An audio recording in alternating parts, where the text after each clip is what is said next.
لیکن حضرت عمر فاروق کے انتقال کا وقت آیا تو لوگ ان کی تعریفیں کرنے لگے، عمر کی بڑی بات ہے، عمر کی بڑی بات ہے۔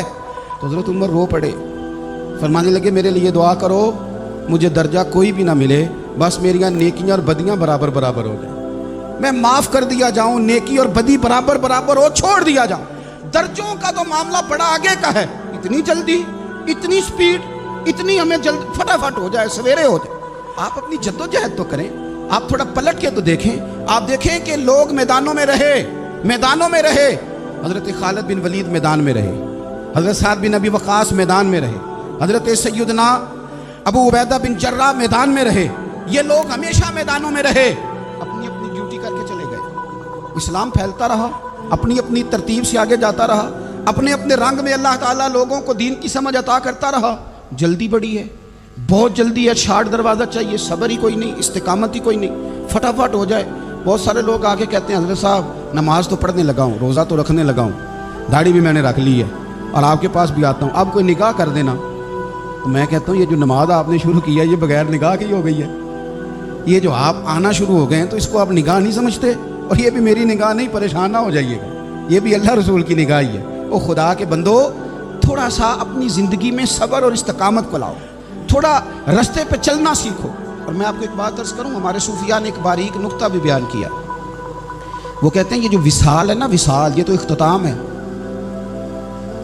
ملاقات تو فنا ہے، جو مل گیا وہ تو گیا، جس کی ملاقات ہو گئی وہ تو گئے تھے نا جناب موسیٰ ملنے، پھر کیا ہوا تھا، جس کی ملاقات ہو گئی وہ تو گیا۔ اصل کام کیا ہے؟ اصل کام اس کے رستے میں رہنا ہے، اصل کام تو یہ ہے کہ تو اس رستے پہ ہے کہ نہیں، جس رستے پہ تجھے کھڑا کیا، ان راہوں کا تو مسافر ہے کہ نہیں، تو نقش قدم تلاش کا، نقش قدم۔ ایک شاعر سیرت نگار بھی تھے، سمجھ لیں انہوں نے سیرت نگاروں کو بھی دیکھا، عشاق کو بھی دیکھا، رسول اللہ کے غلاموں کو دین کی نوکری کرتے بھی دیکھا، 40 سال حدیثیں پڑھاتے بھی دیکھا، نبی پاک کے نام پہ گلی گلی نگر نگر جاتے آتے بھی دیکھا، حضور صلی اللہ علیہ وسلم کی باتیں کرتے دیکھا۔ تو کسی نے ان سے پوچھا حضور تک رسائی بھی ہوئی ہے؟ تو وہ سرکار کی بارگاہ میں مخاطب ہو کے کہنے لگے تیری معراج کہ تو جانے کہاں تک پہنچا، یا رسول اللہ معراج کی رات آپ کہاں تک گئے کوئی پتہ نہیں، کہنے لگے وہ تیری معراج کہ تو جانے کہاں تک پہنچا، اور میری معراج کہ میں تیرے خاک قدم تک پہنچا۔ میرے لیے تو اتنا کافی ہے کہ محبوب وہ جو تیرے قدموں سے کبھی گرد لگتی تھی مدینے کی، اگر میں وہاں تک چلا جاؤں تو میری تو معراج ہو گئی، میرا تو معاملہ حل ہو گیا، میں یہاں تک آ گیا تو ختم ہو گئی بات۔ تھوڑا سفر کریں، ایک تو یہ دیکھیں آپ کہ آپ کتنے بھی بڑے ہیں، کتنے بھی عظیم ہیں، کتنے بھی لائق ہیں، کتنے بھی نیک ہیں، پھر بھی آزمائش زندگی کا حسن ہے۔ میں مسافر ہوں، کوئی زندگی کے 11-12 سال ہو گئے ہیں مجھے سڑکوں پہ وقت گزارتے، تو میں بہت سارے لوگوں سے میں نے بڑا کچھ سیکھا ہے، میری جو گاڑی چلانے والے لوگ ہیں ان سے بھی میں نے بڑا کچھ سیکھا ہے۔ ایک میرا دوست تھا تو میں نے اس سے کہا کہ میرا خیال ہے موٹر وے پہ آپ کو گاڑی چڑھا دی جائے تو آپ کے لیے آسان ہے، تو کہنے لگا پیر صاحب ہے موٹر وے اوکھی جے چلانی۔ میں نے کہا وہ کس طرح؟ وہ کہنے لگے کہ موٹر وے پہ نا گاڑی چونکہ نہ کوئی سپیڈ بریکر ہے، نہ موٹر وے پہ کوئی چنگچی والا آگے آتا ہے، نہ زیادہ رش ہوتا ہے، تو سیدھی سیدھی چلاتے رہتے ہیں تو نیند آنے لگ جاتی ہے۔ اگر بار بار آئے نا سپیڈ بریکر اور بار بار بریک لگے تو آنکھ ذرا کھلی رہتی ہے۔ تو مجھے مسئلہ سمجھ میں آ گیا، میں نے کہا اس کا مطلب یہ ہے، اس کا معنی یہ ہے کہ جن کی زندگی بالکل سکھوں میں گزرتی رہتی ہے نا، آرام پسند ہو جاتے ہیں، جن کی زندگی بالکل آسانیوں میں بیتی ہے وہ آرام پسند ہو جاتے ہیں۔ اور اگر کبھی کبھی سپیڈ بریکر بھی آئے، کبھی کوئی دکھ بھی دیکھنا پڑے، کبھی کوئی اپنوں بیگانوں کی بات بھی سننی پڑے، کبھی کوئی قریب آتا دور جاتا دکھائی بھی دے، کبھی کوئی بیماری تندرستی، یہ حالات بدلتے رہیں، دن تبدیل ہوتے رہیں، تو پھر لطف بڑا آتا ہے، پھر مزہ بڑا آتا ہے۔ وہ کسی نے کہا تھا لگا نا جدو میدان ازل دا تے لوکی چوراں وانگ سدھائے، کسی نے لٹ لئی علم جوانی، کسے ہاسے چولی پائے، آزم ویک جہالت ساڈی اسی عشق خرید لے آئے، ویکھ نا جہالت ساڈی اسی عشق خرید لے آئے۔ اور پھر کہنے لگے کسے دے سر دستار امامت اس علم پڑھاون سکھیا ہے، تے کسے نے پہنے ہیں فقر دا چوگا اس زہد کماون چکھیا ہے، آزم ویخ نصیبہ ساڈا اسی یار مناون سکھیا ہے، تم ویخ نصیبہ ساڈا اساں یار مناون سکھیا ہے۔ میرے عزیز زندگی کے اندر دیکھو، کائنات میں سب سے زیادہ محبوبیت